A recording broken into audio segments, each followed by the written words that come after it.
Hello, everyone. Thank you for taking the time to read my story today. I'd love to know where you're all from. Please drop your city in the comments below.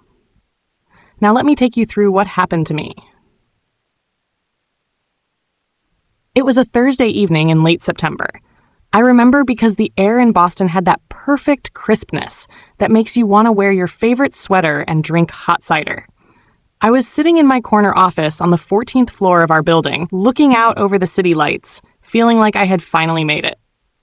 At 32 years old, I was the co-founder and CEO of Luminance Consulting, a wildly successful marketing and brand strategy firm that had grown from a 2-person operation in my apartment to a company with 45 employees and clients like Nike, Netflix, and Tesla. My business partner and best friend since college, Amanda Price, and I had built Luminance from the ground up. We met at Boston University, both of us ambitious marketing majors with big dreams and even bigger student loans. After graduation, we worked at different agencies for a few years, learning the ropes, making connections, and saving every penny we could. In 2017, over cheap wine and cheaper takeout in my tiny studio apartment, we made a pact. We were going to start our own firm, and we were going to make it legendary. Those first years were insane. We worked out of coffee shops and my apartment, pitching anyone who would listen, taking on projects that barely covered our rent. Amanda handled the creative side. She was brilliant at understanding what made brands tick, what stories they needed to tell. I handled strategy and operations, the nuts and bolts that kept everything running. We were the perfect team, completely in sync, finishing each other's sentences and anticipating each other's needs. By 2020, we'd landed our first major client, a tech startup that went on to become a unicorn. That success brought more clients, which brought more success. We hired our first employees, moved into a real office, started making actual money. By 2023, we were being featured in Forbes and Inc. magazine as one of the fastest growing companies in Boston. Amanda and I were living our dream. But Luminance wasn't the only good thing in my life. 2 years ago, I'd met Daniel Matthews at a networking event. He was a financial advisor, smart, charming, devastatingly handsome, with these incredible green eyes that seemed to see right through you. We'd hit it off immediately, talking for hours about everything from market trends to our favorite childhood memories. 6 months later, he moved into my condo in the Seaport District. Last Christmas, he proposed on a beach in Turks and Caicos, with a ring that made me cry happy tears for 20 minutes straight. Amanda was my maid of honor, of course. She'd been there for every milestone in my relationship with Daniel. The first date jitters, the first fight, the moving in discussions, the proposal celebration. She and Daniel got along great, which made me so happy. My best friend and my fiancé liked each other. What more could I want? The wedding was planned for next June, a beautiful garden ceremony at the Crane Estate in Ipswich. We'd sent out save the dates. My dress was already hanging in my closet, a gorgeous ivory gown that made me feel like a princess. Everything was perfect. My business was thriving. My relationship was solid. My future was bright. That Thursday evening, I was finishing up some client proposals, planning to head home by 7 to meet Daniel for dinner. We had reservations at our favorite Italian place in the North End. My phone, sitting face up on my desk, lit up with a text notification. Amanda's name appeared on the screen. "Congrats on the new chapter. You deserve everything that's coming," I smiled. Amanda was always so supportive, always cheering me on. But I was confused. What new chapter was she talking about? I hadn't told her about any new developments. Maybe she meant the big pitch we had next week with a potential Fortune 500 client?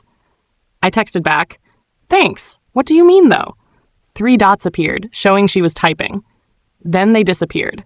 Then they appeared again. This went on for almost a minute. Finally, a response came through. "Oh shit. Wrong person. Ignore that." That was weird.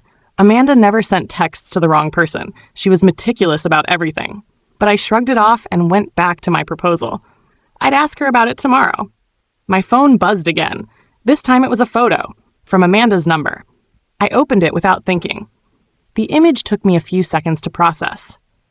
It was a screenshot of what looked like a legal document. The header read, "Articles of Incorporation, Prism Strategy Group, LLC." Below that were two names listed as founding partners, Amanda J. Price and Daniel R. Matthews. My heart started pounding. I zoomed in on the image, certain I was misreading it.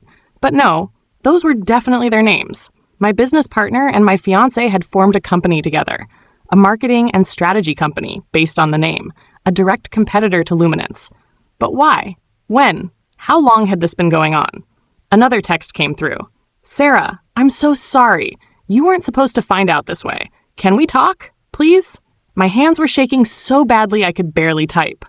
What the hell is this, Amanda? It's complicated. Can you meet me tonight? I'll explain everything. No.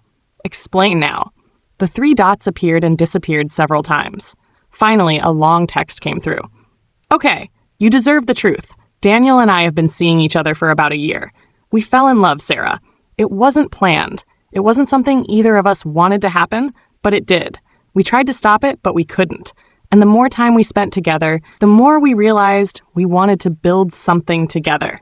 Not just a relationship, but a business. We've been planning Prism for 6 months. We're launching next month. We already have 5 of Luminance's biggest clients lined up to switch over. Daniel has been talking to them using your client relationship data that I gave him. I know this is awful. I know you're going to hate us. But Sarah, you have to understand, this is business. Luminance was always more your baby than mine. You made all the big decisions. You got all the credit. I was always just the creative one in your shadow. I deserve to be CEO of my own company. And Daniel loves me in a way he never loved you.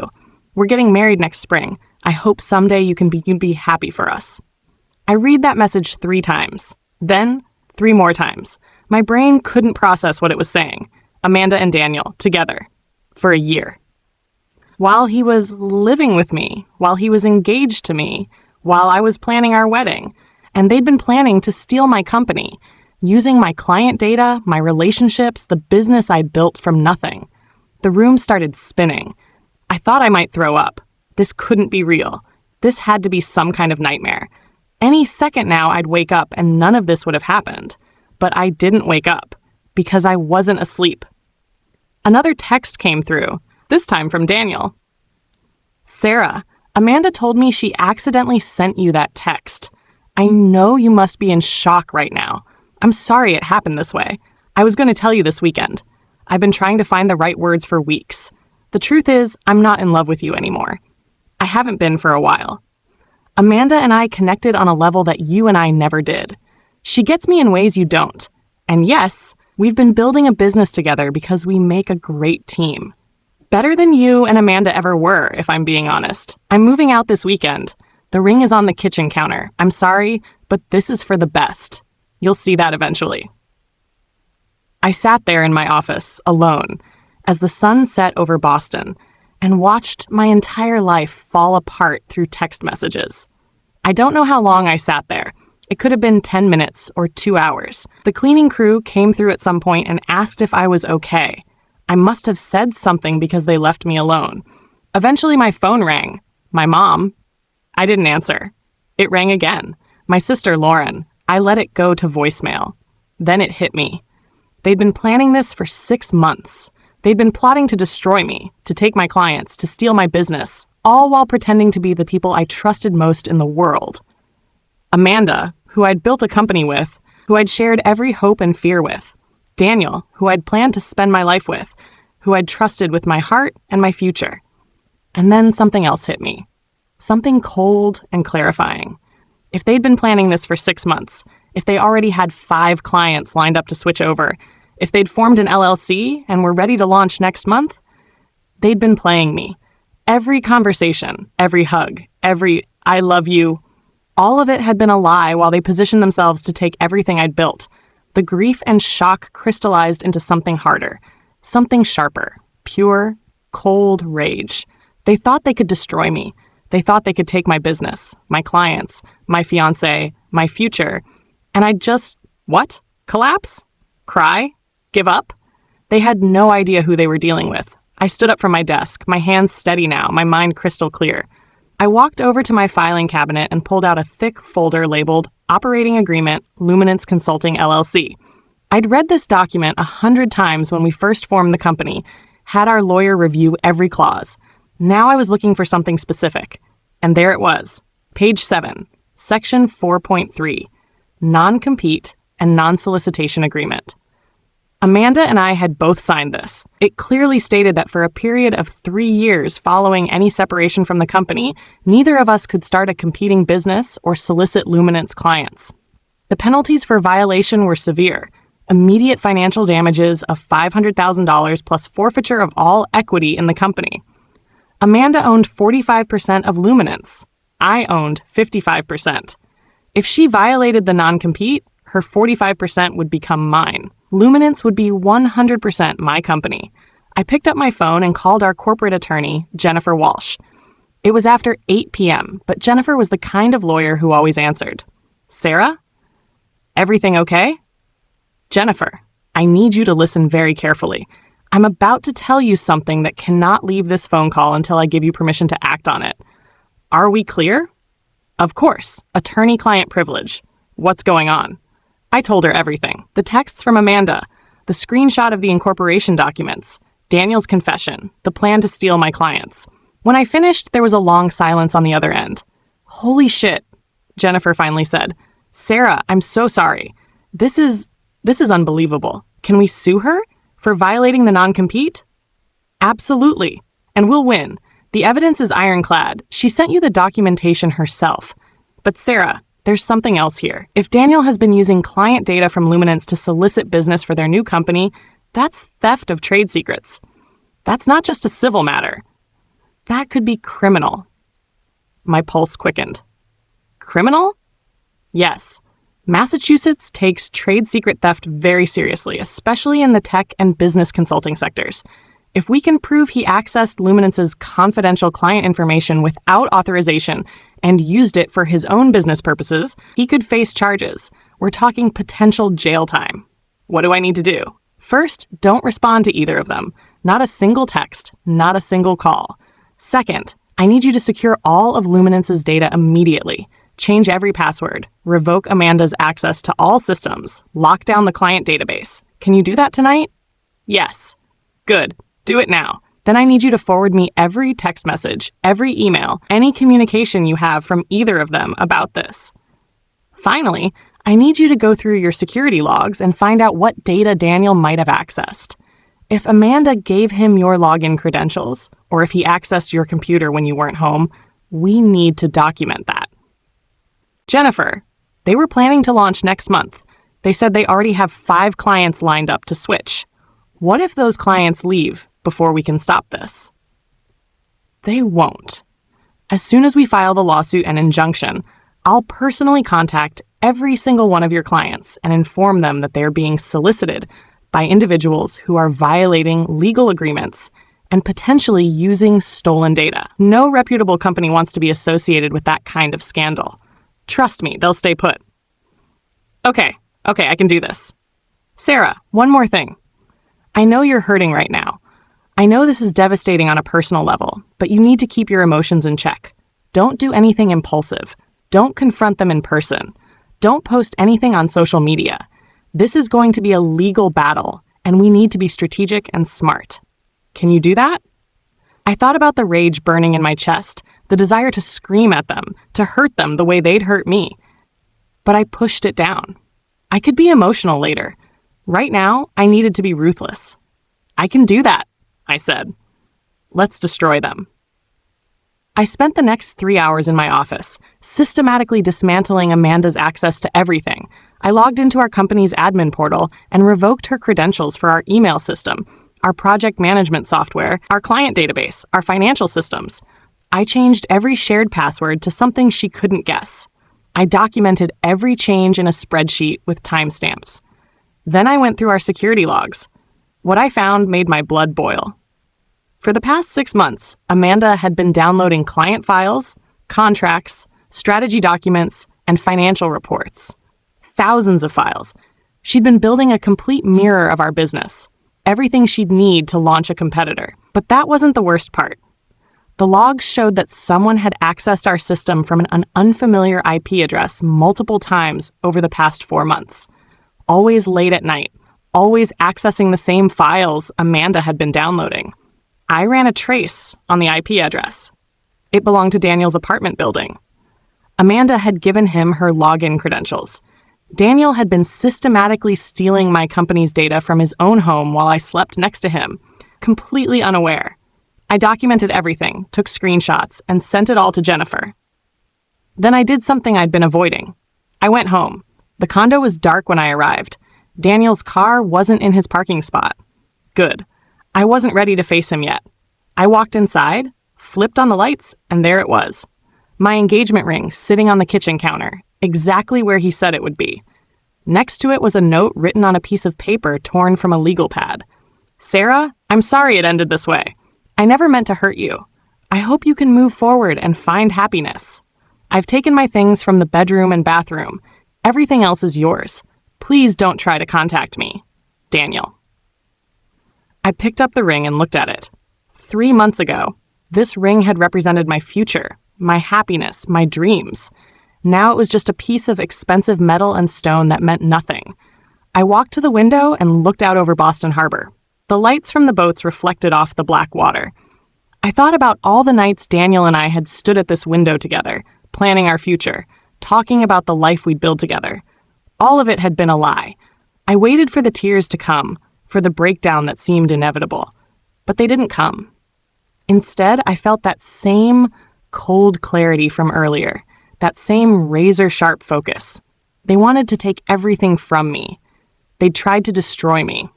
But they'd made a critical mistake. They'd underestimated me. I wasn't going to cry.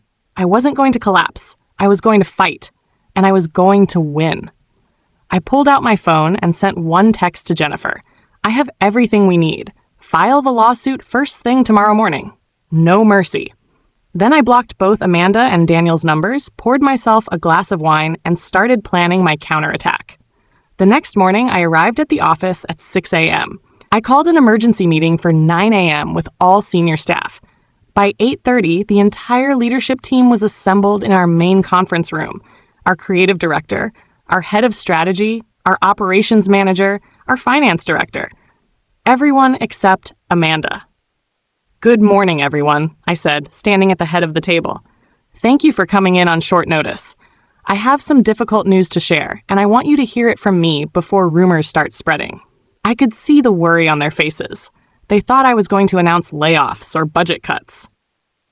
As of this morning, Amanda Price is no longer with Luminance Consulting. She has been removed from all operational roles, and her access to company systems has been revoked. The room erupted. Questions came from every direction. What happened? Why? Is everything okay? I held up my hand. Amanda has been planning to launch a competing firm and has been attempting to solicit Luminance clients to her new business. This is a clear violation of her non-compete agreement. Our legal team is handling the matter. What I need from all of you is focus and professionalism. We have a business to run, and we're going to continue delivering exceptional work to our clients. Our creative director, Marcus, spoke up. Sarah, some of us have been working directly with Amanda on projects. What happens to those?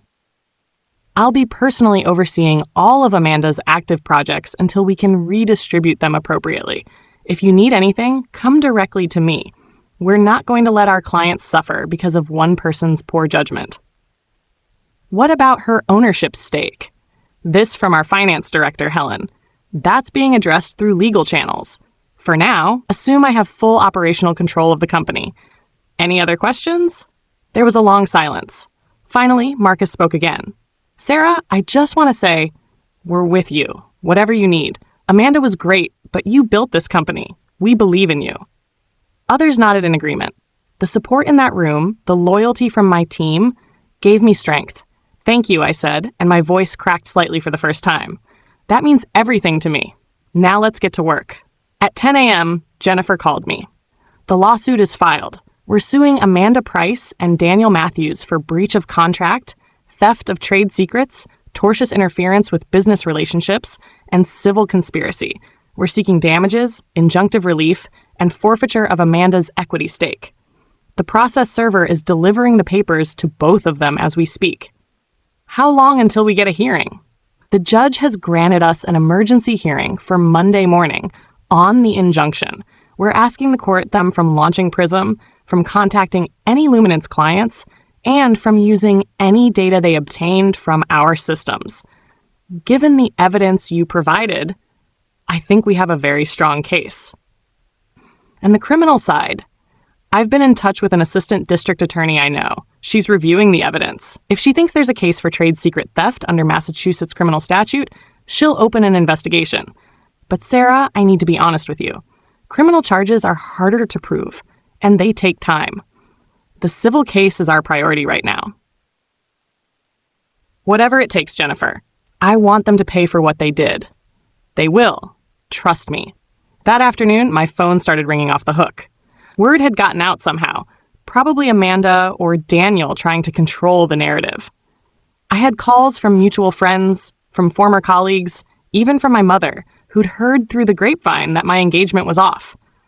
I didn't answer most of them. Instead, I called my sister Lauren and asked her to come over that evening. I needed someone who knew me, who loved me, who would let me fall apart now that the immediate crisis was handled. Lauren arrived at 7 p.m. with 2 bottles of wine, a bag of Chinese takeout, and a fierce look in her eyes. "Tell me everything," she said, "and then tell me where they live so I can go slash their tires." I almost laughed. Lauren was 5 years younger than me, a public defender with a protective streak a mile wide. "I'll tell you everything, but you're not slashing anyone's tires. I'm handling this legally." We sat on my couch and I told her the whole story. The texts, the documents, the betrayal, Daniel's note, the lawsuit. She listened without interrupting, her face getting progressively more angry. When I finished, she set down her wine glass and looked at me with tears in her eyes. "Sarah, I'm so sorry. This is so fucked up. How are you even functioning right now?" "I don't know," I admitted. "I keep waiting to fall apart, but I can't. I'm too angry. I'm too focused on making sure they don't get away with this."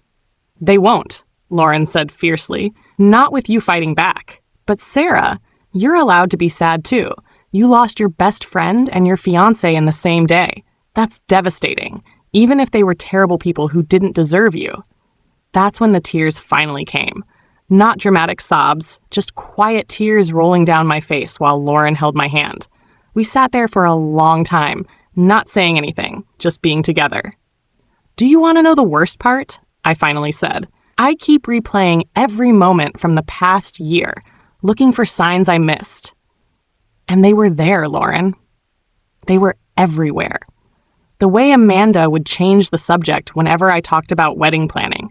The way Daniel started coming home later and later, claiming he was working on a big client project. The weekend Amanda said she was going to New York for a conference, and Daniel said he had a bachelor party in New York the same weekend. They weren't even trying that hard to hide it, and I was too trusting, too naive to see it. "Don't do that to yourself," Lauren said firmly. "Don't blame yourself for trusting people you loved. They're the ones who betrayed you. They're the ones who lied. This is not your fault." "I know. But I feel so stupid." "You're not stupid. You're human. And you know what? They're the stupid ones, because they just handed you everything you need to destroy them. That text Amanda sent, that's evidence. The incorporation documents? Evidence. Daniel's confession that they'd been planning this? Evidence. They were so arrogant, so confident that you just roll over and let them win, that they got sloppy, and now you're going to crush them." She was right. And sitting there with my sister, with someone who loved me unconditionally, I felt the steel in my spine return.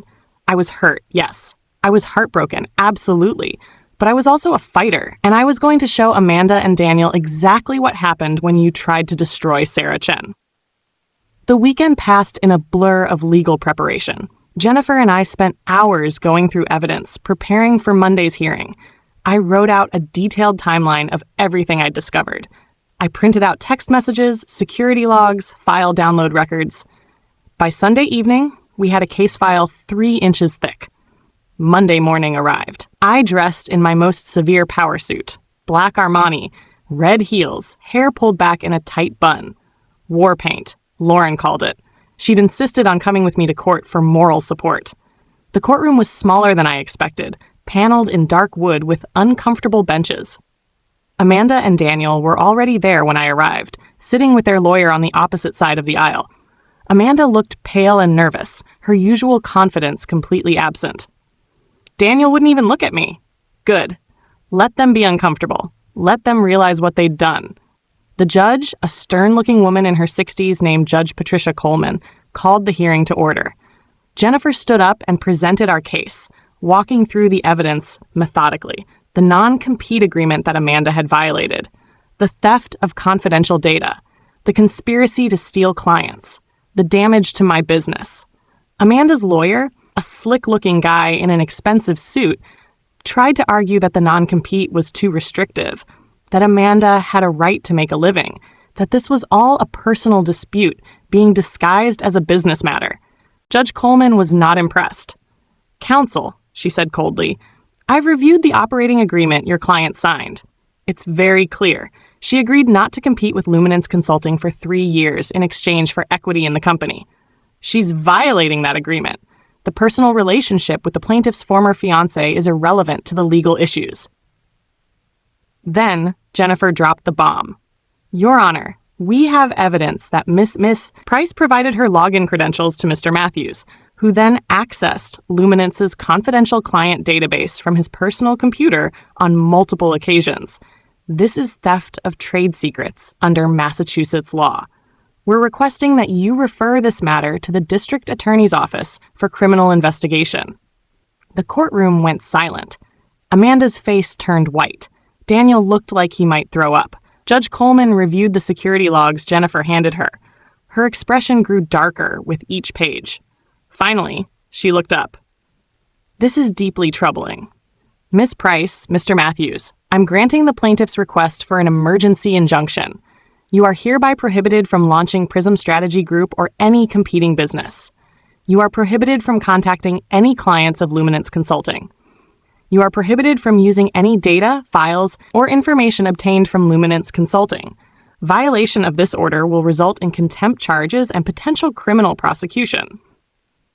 She banged her gavel. "Additionally, I'm referring this matter to the District Attorney's Office as requested. The evidence suggests possible criminal activity that warrants investigation. This hearing is adjourned. We'll reconvene in 30 days for a full hearing on damages and Miss Price's equity forfeiture." We'd won. Completely and totally won. As we left the courtroom, I finally made eye contact with Daniel. He looked broken, defeated. I felt nothing. No satisfaction, no sadness, no anger. Just emptiness where love used to be.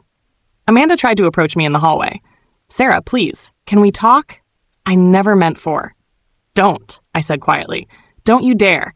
You planned this for 6 months. You systematically stole from my company. You slept with my fiancé while helping me plan my wedding to him. You don't get to apologize and make this okay.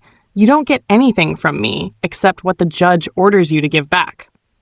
"I didn't want it to be like this," she said, and she was crying now. "I never wanted to hurt you."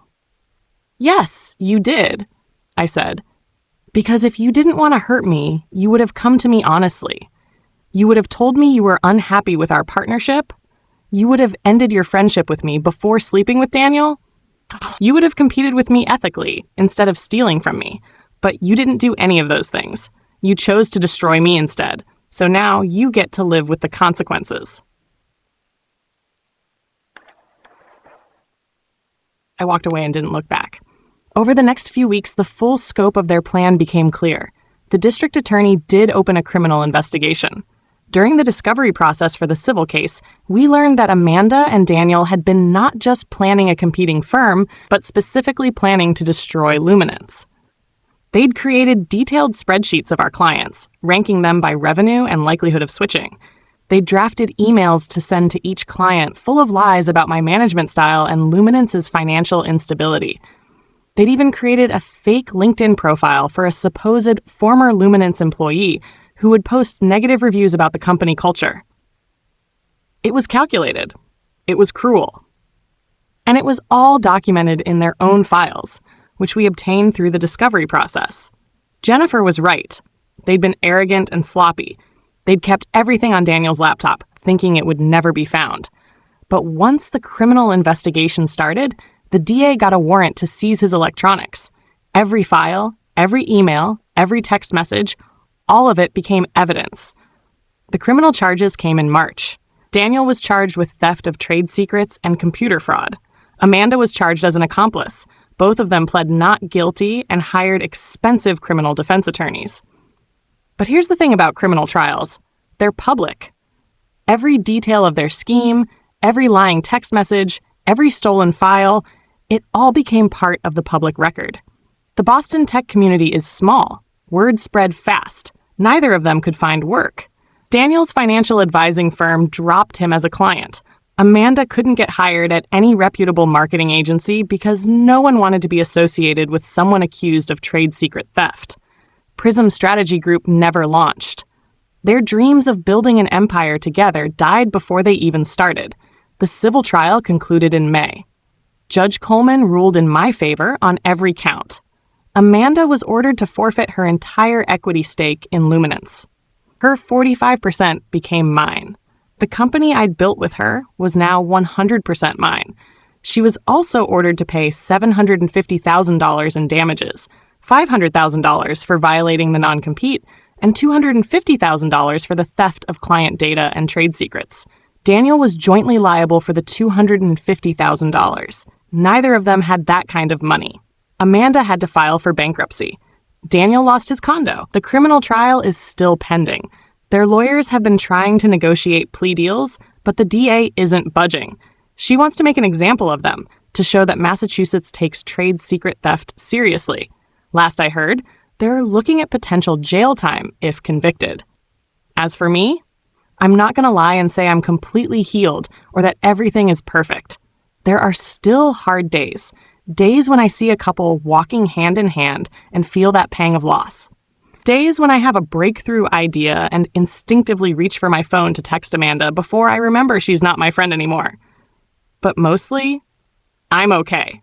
Better than okay, actually. Luminance is thriving. After the initial shock of the Amanda situation wore off, our clients rallied around us. Several of them actually increased their contracts because they were impressed with how I handled the crisis. We've hired new talent to replace Amanda, including an incredible creative director from New York who's bringing fresh energy to the company.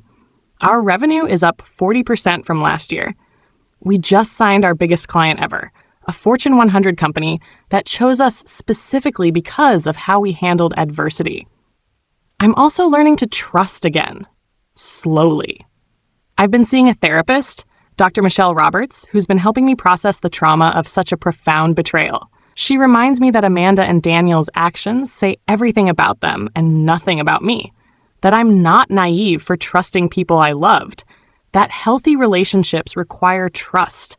And the problem wasn't that I trusted, it was that they were unworthy of that trust. I've started dating again too, though I'm taking it very slowly. There's a guy, Michael, who I met through a mutual friend. He's a professor at MIT, smart and kind and refreshingly genuine. He knows the whole story about Amanda and Daniel, and he's been incredibly patient with my trust issues. We're not serious yet, but it's nice to remember that not everyone is a liar and a cheat. My sister Lauren has become my closest confidant. She was right there with me through every hearing, every breakdown, every small victory. She's the one who held me when I finally let myself cry about losing my best friend. She's the one who reminded me of my strength when I felt like giving up. And you know what? Going through this ordeal has taught me something important. I'm stronger than I ever knew. When everything fell apart, when the two people I trusted most in the world betrayed me in the worst possible way, I didn't crumble. I fought back. I protected what I'd built. I stood up for myself. Amanda and Daniel tried to destroy me. They thought they could take everything I'd worked for and leave me in ruins. Instead, they destroyed themselves. Their reputations are gone. Their careers are over. They're facing potential prison time. And me? I'm standing here, stronger and more successful than ever. Sometimes late at night, I wonder if either of them regrets it. If they lie awake thinking about what they threw away. Friendships, careers, futures. All for what? For a relationship built on lies and betrayal? For a business that never even got off the ground? Was it worth it? I doubt it. But that's their burden to carry, not mine. A few months ago, I got an unexpected letter in the mail. It was from Amanda, handwritten on plain notebook paper. I almost threw it away without reading it, but curiosity got the better of me. Dear Sarah, I know I have no right to contact you after everything I've done. I know you probably hate me, and you should. I hate myself most days, but I need you to know that I'm sorry. Not because I'm facing jail time or because I lost everything, but because I hurt you. You were my best friend, the person I trusted most in the world, and I betrayed you in the worst possible way. There's no excuse for what I did. I was jealous of you, resentful that you always seemed to have it all together while I struggled. I was attracted to Daniel and convinced myself that we were soulmates. I rationalized stealing from the company by telling myself I deserved it, that I'd contributed just as much as you and wasn't being properly recognized. But those were all lies I told myself to justify what I knew was wrong. The truth is, I'm a coward. I was too scared to have an honest conversation with you about feeling overshadowed. I was too selfish to end our friendship before pursuing Daniel. I was too greedy to compete with you fairly. So I took the easy, cowardly way out, and I destroyed everything: our friendship, our company, my integrity. I don't expect forgiveness. I don't deserve it. I just wanted you to know that you were right about me. I'm not the person you thought I was. I'm not even the person I thought I was. And I'm going to have to live with that for the rest of my life. I hope you're doing well. I hope Luminance is thriving. You deserve all the success in the world. Amanda. I read that letter 3 times. Then I put it in a folder in my desk drawer and never looked at it again. Some things don't deserve a response. But here's what surprised me. Reading that letter didn't make me angry. It didn't make me sad. It just made me feel empty. Like she was a stranger who'd done terrible things to someone I used to be.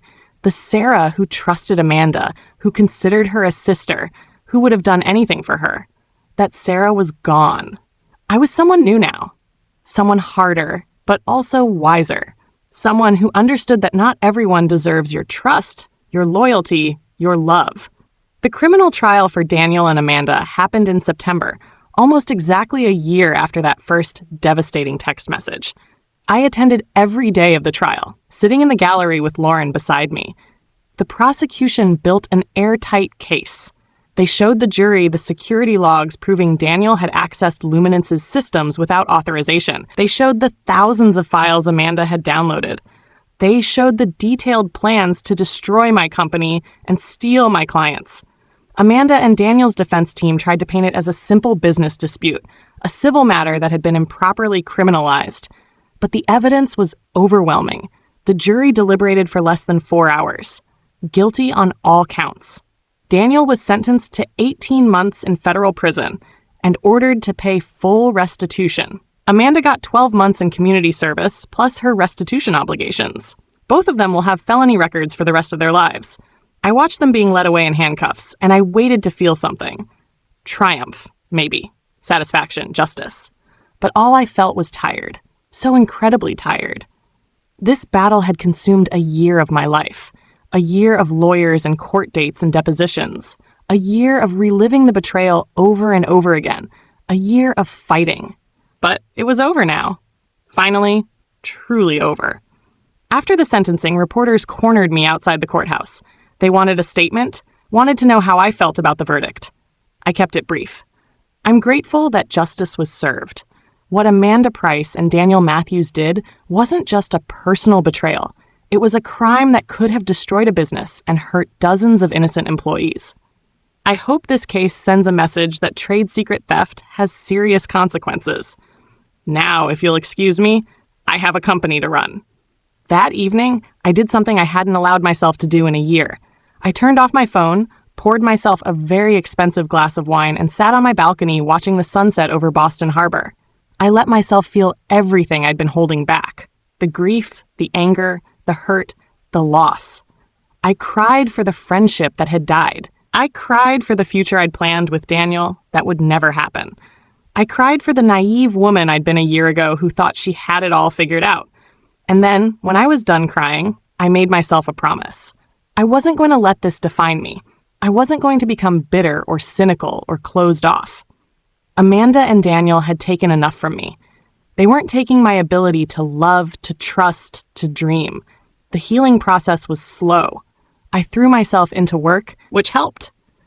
I started traveling more, trips to London, Tokyo, Barcelona for business that turned into extended stays where I could explore and breathe and remember who I was outside of this nightmare. I started painting again, something I'd loved in college but abandoned when Luminance took over my life. I joined a women's business networking group and made new friends. Real friends who supported me without ulterior motives. And Michael, the MIT professor I'd mentioned earlier, became more serious. He was patient with me, understanding when I had moments of paranoia or when I pulled back because I was scared. He never pushed, never demanded more than I could give. Slowly, carefully, I learned to trust him, to believe that not everyone would betray me, to open my heart again. Last month, almost 2 years after Amanda's text message shattered my life, Michael and I took a weekend trip to Maine. We stayed at this beautiful inn overlooking the ocean. On our last night there, we were walking on the beach at sunset when he stopped and took my hand. "Sarah," he said, "I know you've been through hell. I know you have every reason to be cautious, to protect yourself. But I need you to know something. I love you. I'm in love with you. And I'm not going anywhere. I'm not Daniel. I'm not going to betray you or hurt you or lie to you. I see you, the real you, and I think you're incredible." I started crying right there on that beach, but they were good tears this time, healing tears. "I love you too," I told him. "And I'm terrified, but I'm also ready to try again, to believe again." He kissed me as the sun set over the Atlantic, and I felt something I hadn't felt in 2 years. Hope. Real, genuine hope for the future. I'm not going to tell you that I'm completely healed, or that I never think about Amanda and Daniel anymore. There are still moments when the betrayal stings, when I wonder how I missed the signs, when I question my own judgment. There are still days when I'm suspicious of new people, or when I hold back in relationships because I'm scared of being hurt again. But those days are getting fewer and farther between. And I'm learning that healing isn't about forgetting what happened or pretending it didn't hurt. It's about acknowledging the pain while refusing to let it control your future. It's about learning from the betrayal without letting it make you bitter. It's about staying open to love and friendship even when you know there's risk involved. Luminance Consulting is now the most successful marketing firm in Boston. We've tripled our revenue since the Amanda situation. We've expanded to New York and Los Angeles. We've been featured in Forbes, Inc. and Fast Company. We're doing the work I always dreamed of doing, with a team of talented, trustworthy people who share my vision. I'm proud of what I've built. Not just the company, but myself, the person I've become through this ordeal. I'm stronger now, more resilient, more careful about who I trust, but not closed off. I know my worth. I know what I'm capable of. I know that I can survive the worst betrayal imaginable and come out the other side not just intact, but thriving. Sometimes I see updates about Amanda and Daniel on social media. Yes, I unblocked them eventually, morbid curiosity getting the better of me. They're not together anymore. Apparently, a relationship built on lies and betrayal doesn't have a strong foundation. Who knew? Amanda is working as a waitress at a diner in New Hampshire, her marketing career destroyed by her felony conviction.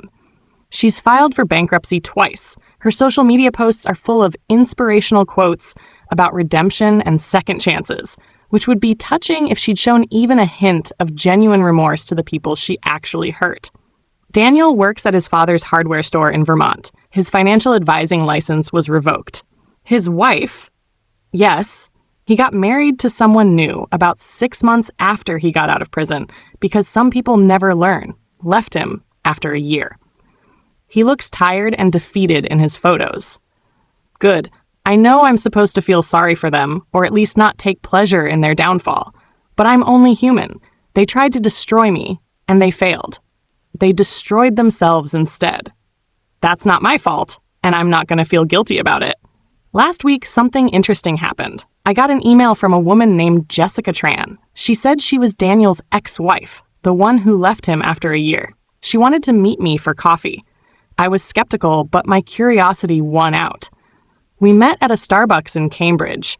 Jessica was younger than me, maybe 27 or 28, with kind eyes and a nervous energy about her. She ordered a latte and we sat down at a corner table. "Thank you for meeting me," she said. "I know this must be weird." "That's an understatement," I replied. "Why did you want to talk to me?" Because I needed to tell someone who would understand. I married Daniel 9 months after he got out of prison.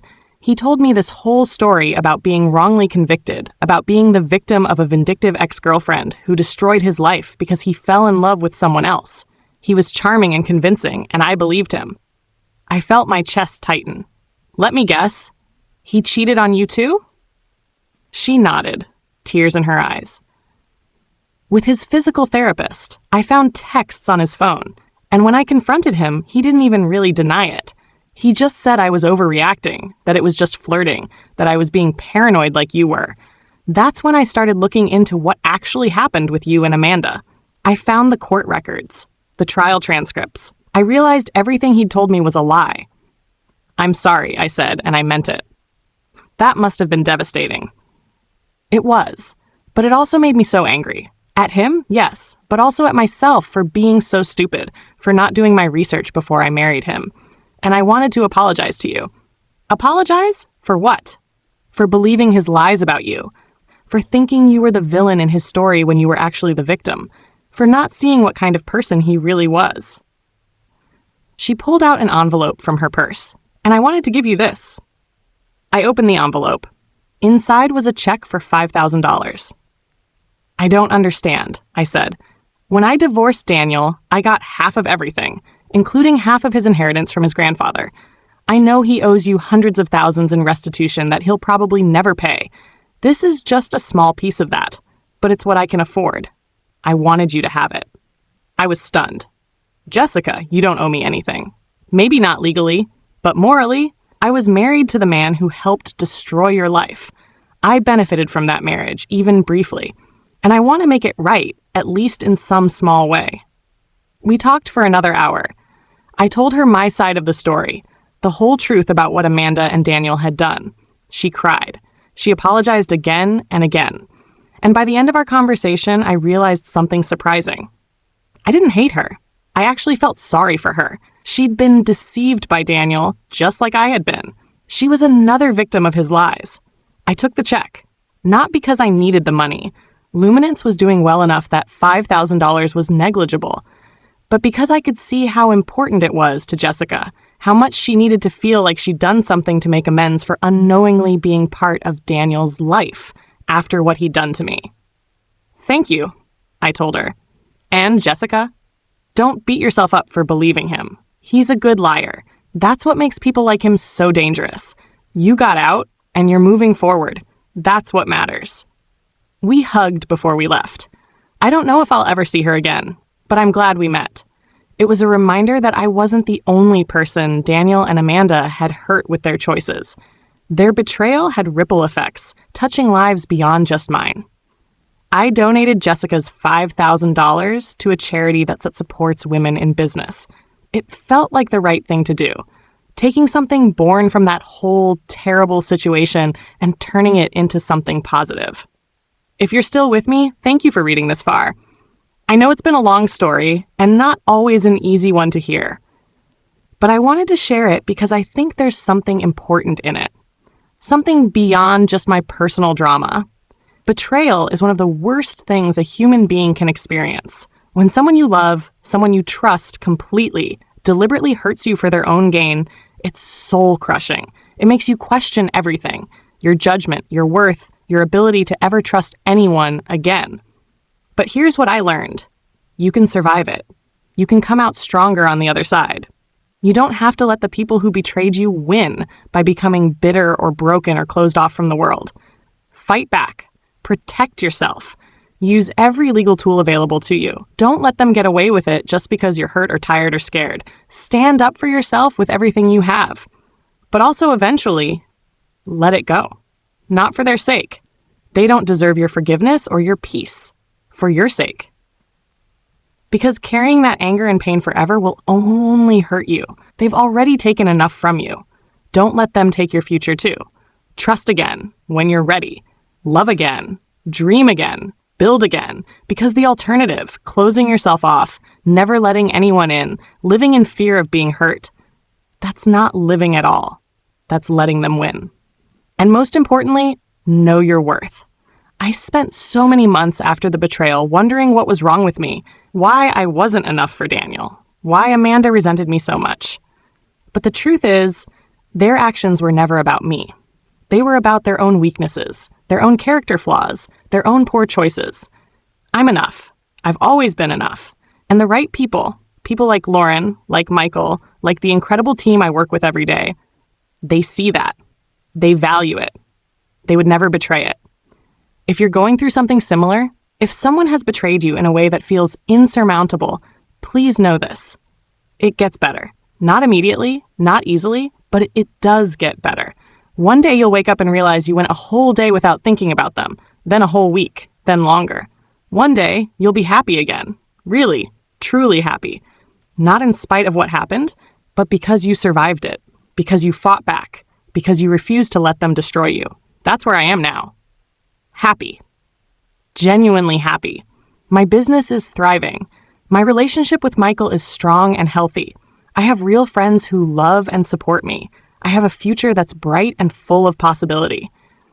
Amanda and Daniel are footnotes in my story now. Important ones, yes. Painful ones, definitely. But they're not the main narrative anymore. I am. My resilience is. My success is.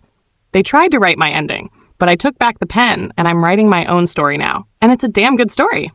3 months ago, Luminance Consulting was named one of the top 10 marketing firms in the country by Ad Age. We're being courted by several acquisition offers. Real ones this time, from legitimate companies that recognize the value of what we've built. I haven't decided yet if I want to sell. Part of me wants to keep building, to see how far Luminance can go. Part of me thinks it might be nice to cash out, to take that money and start something new. Maybe invest in other women-owned businesses. Maybe travel the world for a year. The point is, I have choices. I have options. I have power over my own life. That's something Amanda and Daniel never understood. They thought success was about taking from others, about stepping on people to get ahead, about winning at all costs. But real success is building something you're proud of with people you trust.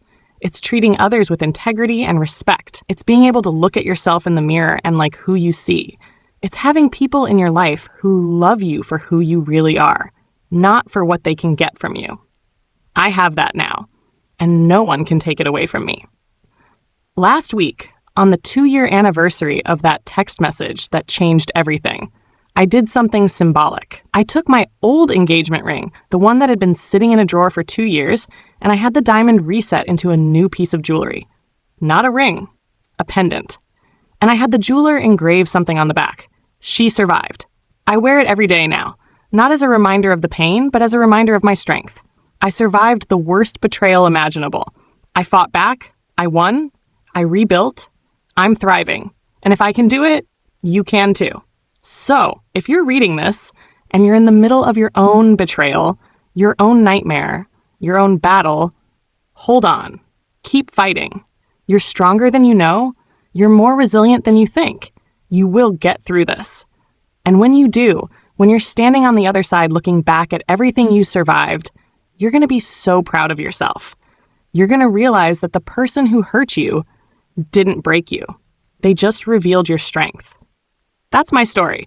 That's how I went from having my life destroyed by a text message to building something even better from the ashes.